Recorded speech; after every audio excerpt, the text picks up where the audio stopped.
G'day guys, Tommy Venums here. In this video, we're going to talk about the Undertaker's match at Extreme Rules. Did the dead rise, or was it just another burial? All that after this introduction.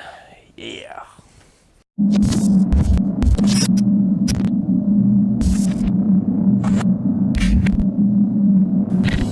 Alright guys, it's your boy, Tommy Venums here from Wrestling Mate.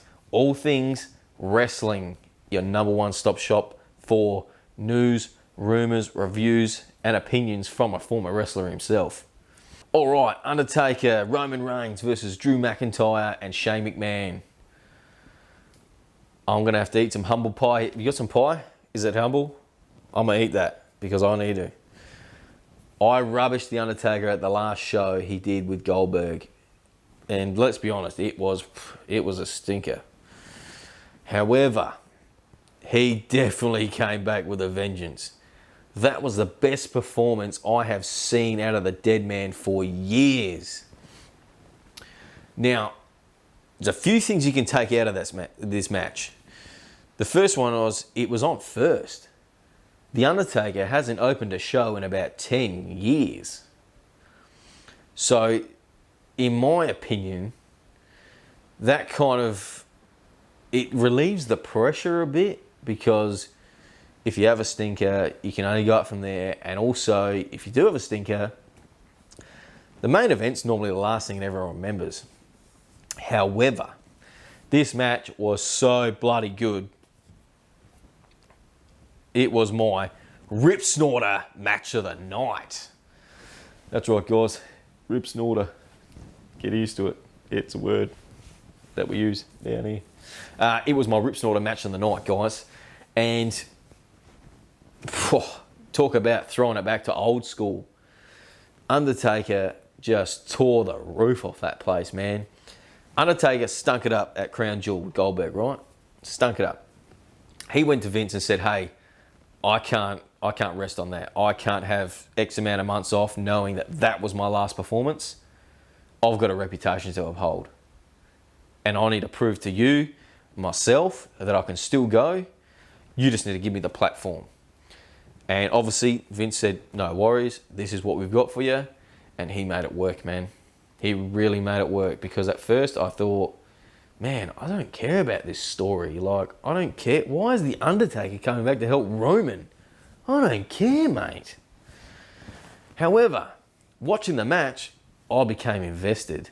And that's how you know a match is good. If it can make you invest either your time, attention, emotion, then they've done something right. Now, that was the Taker of old. He was moving like 15 years ago almost. It was unbelievable. Where's that guy been? Where's that been?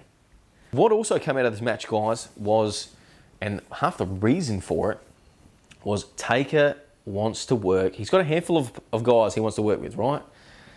He wants to work with Drew McIntyre.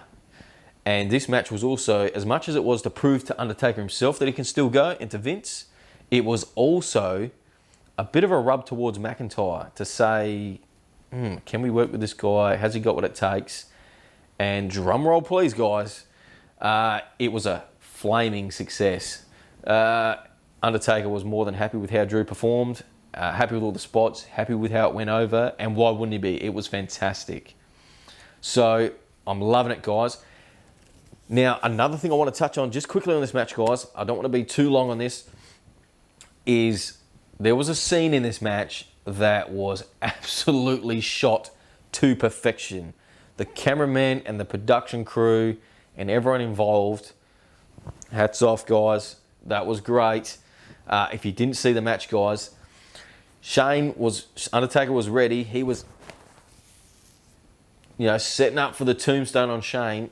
And as he was doing that, just from behind, Drew McIntyre rose up, stalking his prey. And it was like, give me goosebumps watching it. And it was just one of those moments, and you're like, oh my God. You were stunned, right? Obviously, it didn't work out how Drew wanted. Obviously, it came out how they all wanted the match to go, because it was a spot they'd planned. The spear on McIntyre to cut him off, and then the tombstone on Shane. 1, 2, 3. Epic babyface win. It went down fantastic, and guys, it stole the show. It almost did. I'm going to say it stole the show. I know there were some great matches, but that was a match for me. It took me back. So, guys, if you liked what I said, you didn't like what I said, that's cool, man. Write it all down below. Hit the comments. I love to hear from you. I love your feedback. If there's anything else you want to see me talk about, let me know, guys. I'm more than happy to do it. Hit that like and subscribe. Share it with all your friends, guys. I'm Tommy Venums, signing off. Uru Guru.